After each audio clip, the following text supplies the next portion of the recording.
Aujourd'hui au Liban, tout le monde est un peu stone, non pas par, disons voir de manière heureuse, mais plutôt de manière bien malheureuse. Des frappes intenses ont en effet eu lieu sur la banlieue sud de Beyrouth, capitale du Liban, comme jamais auparavant durant la nuit.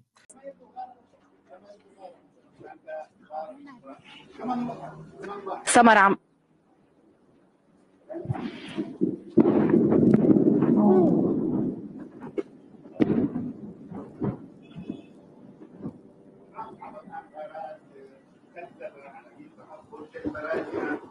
يا لطيف.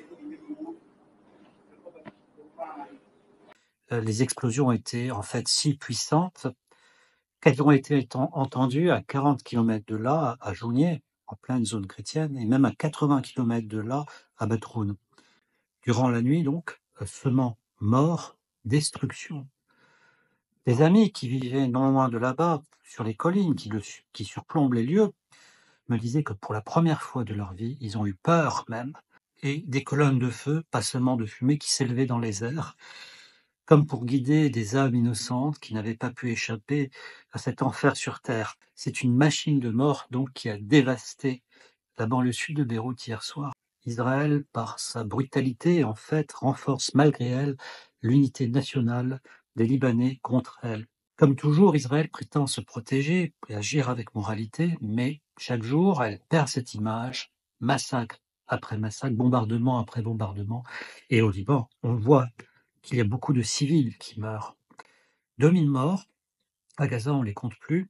Au Liban, Israël bombarde même les secouristes, les ambulances, les hôpitaux, et on a 10 000 personnes blessées sans que les structures sanitaires puissent réellement les soigner. On dirait que ce n'est pas le Hamas qu'elle vise à Gaza, ce n'est pas le Hezbollah qu'elle vise au Liban, c'est Gaza, c'est le Liban. Elle ne cherche pas à libérer les otages, elle cherche simplement à détruire. Et au-delà des mots, on dirait qu'elle se moque du monde.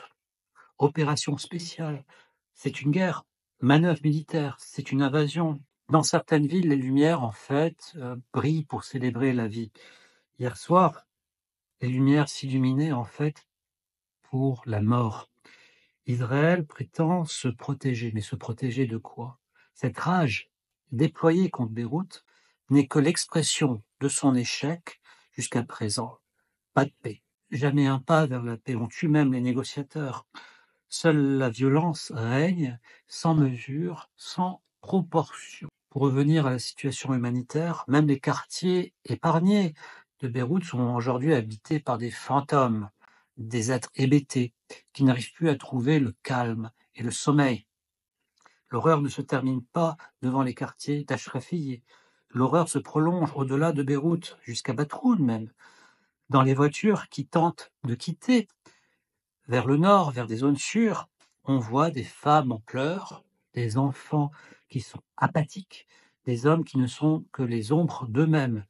À leur passage, ils communiquent cette horreur, et c'est cette horreur justement qui unit aujourd'hui tous les Libanais dans un même sentiment d'injustice, de nausée devant le silence de la communauté internationale qui n'arrive pas à faire cesser cette folie de Benjamin Netanyahou.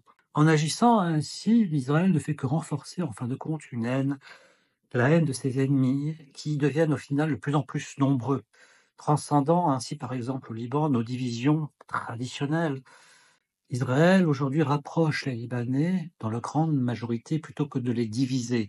Ils sont plus que jamais solidaires et la mort de leurs proches, cette vision aussi horrible, elle pousse aujourd'hui à se battre selon nos moyens avec beaucoup plus de détermination. Certains vont se battre fusil sur l'épaule, d'autres se battent en se lançant dans des opérations humanitaires. La vie. Cette douleur aussi, malheureusement, se transmettra aux générations futures. Elles vont encore plus exacerber le conflit au lieu de le résoudre. Et ce n'est pas vraiment ce pas-là, ce n'est pas vraiment cette option-là que nous souhaitons pour l'avenir.